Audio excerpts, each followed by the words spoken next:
வாரத்தின் நாட்கள் 7. வாரத்தின் நாட்கள் 7.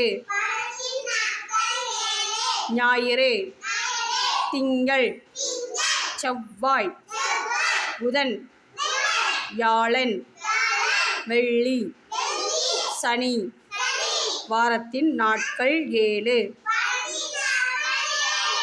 ஞாயிறு, திங்கள், செவ்வாய், புதன், வியாழன், வெள்ளி, சனி. அதை இங்கிலீஷில் சொல்லலாமா?